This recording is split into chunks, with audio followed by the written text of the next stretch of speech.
This is the commuter shortcut that quietly gives me back chunks of my day. I have lived with the Gotrax GXL V2 for about 2 years, and it still gets me where I need to go without fuss. In this video, I am sharing a real, everyday experience with this scooter. It fits into the compact, foldable electric scooter category, aimed at people who need practical transportation for short to medium trips. If you are a student crossing a large campus, a city rider connecting buses and trains, or just someone who wants to skip a long walk and still arrive without breaking a sweat, this is the kind of scooter that makes sense. It is not built for extreme speed or massive range. It is built to be simple, sturdy, and reliable for daily use. The design is straight to the point. The frame is aluminum, and it feels like a tool instead of a toy. The deck has a grippy surface that still looks decent after countless rides. The folding latch is a one-step mechanism that I can operate with one hand once I get the hang of it, and it locks in place in a way that feels trustworthy when I am rolling. The handlebars have a comfortable width for control in traffic, and there is a thumb throttle on the right and a brake lever on the left. Up top, the central console has a single button and a small light-emitting diode display that shows speed and battery. I can read it in direct sunlight, which sounds like a small thing, but it matters when I am glancing down at a busy intersection. There is a built-in headlight at the front. It sits high enough to be useful, and the click to turn it on is muscle memory now. Setup was easy. I charged it, unfolded it, and that was about it.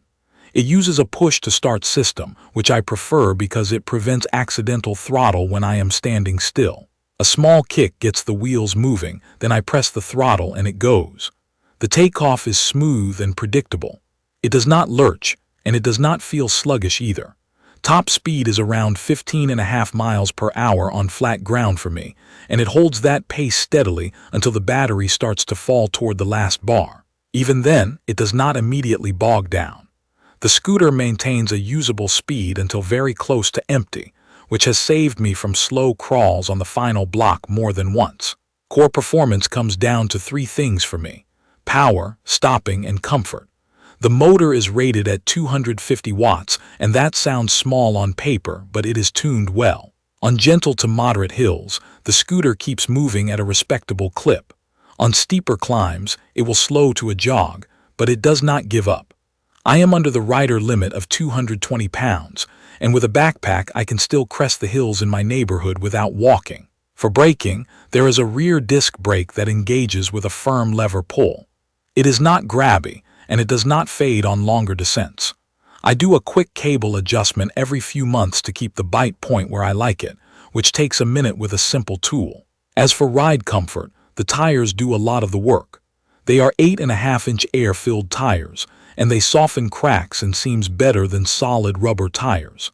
I keep them at around 50 pounds per square inch, and that pressure has been the sweet spot for me. I check them every few weeks, and it is worth the minute it takes, because the scooter feels more planted and efficient at the right pressure. Battery life has aged in a way that feels realistic. When it was brand new, I would see around 10 miles per charge in mixed riding. 2 years in, with the same routes and the same body weight, I now get roughly 8 to 12 miles depending on temperature, wind, and hills. That spread is normal. I plug it in, and it takes around 4 hours to go from near empty to full. The pack is about 187 watt-hours, which is not enormous, but it fits the purpose. I treat the battery kindly. I avoid draining it to zero, and I do not leave it at 100% for days. That basic care seems to be why the range loss has been slow and predictable.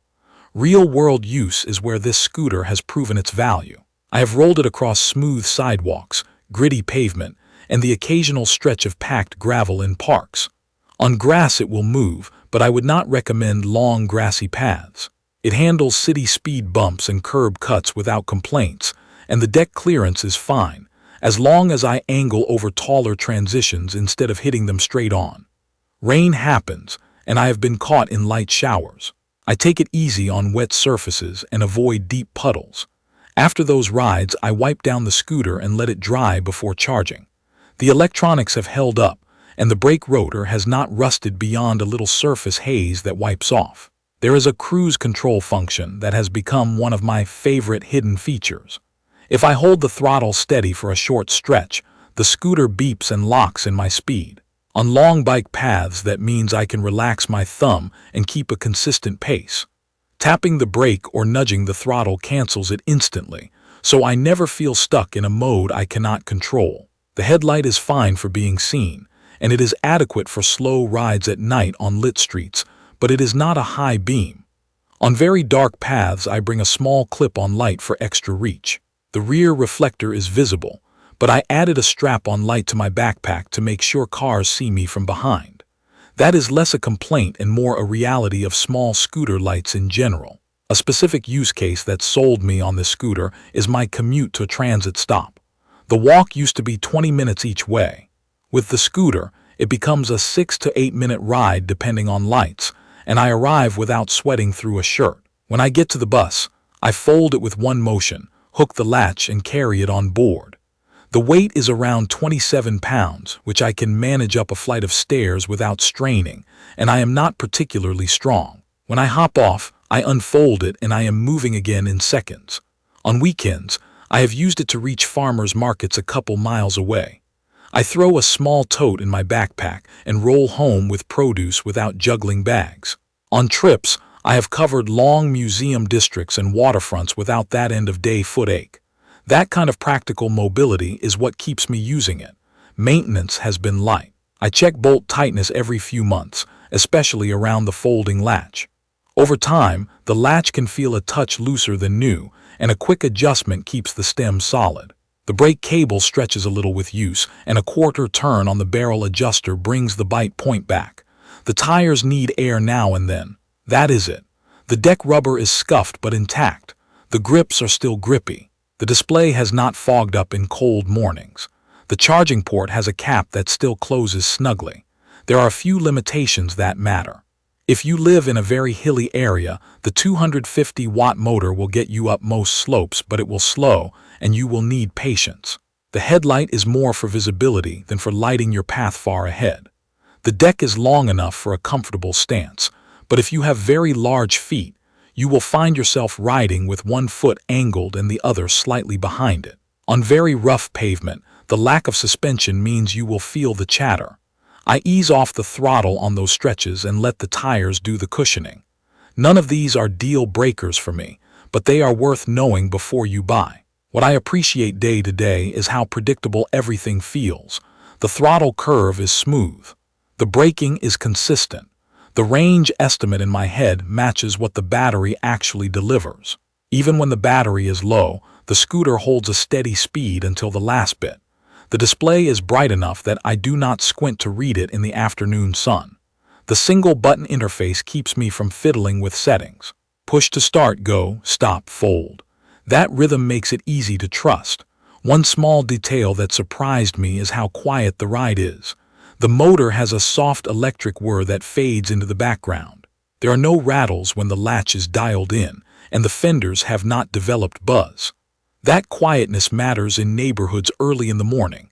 I can roll out without announcing myself to everyone. If you are a student covering long stretches of campus between classes, this scooter makes schedules less stressful. If you are a commuter connecting to buses or trains, it shrinks the first mile and the last mile into short, reliable rides. If you want a simple way to explore your city without arriving exhausted, it gives you a calm, consistent pace that is faster than walking and less stressful than traffic. If you need extreme speed or off-road capability, look elsewhere. If you want something you can live with, maintain with a few basic checks, and depend on through seasons of daily use, this is the one that has earned a permanent spot by my front door. This is the electric scooter that has proven itself with time rather than talking points. After 2 years, the battery still holds enough range to make my routine easy. The frame is solid. The controls are simple. The ride is smooth enough for city streets. It is not trying to be everything. It is trying to be a reliable way to move, and it hits that target. If this video helped, consider subscribing to the channel so you do not miss the next review. Drop your questions or your own scooter experiences in the comments, and I will do my best to reply. Thank you for watching.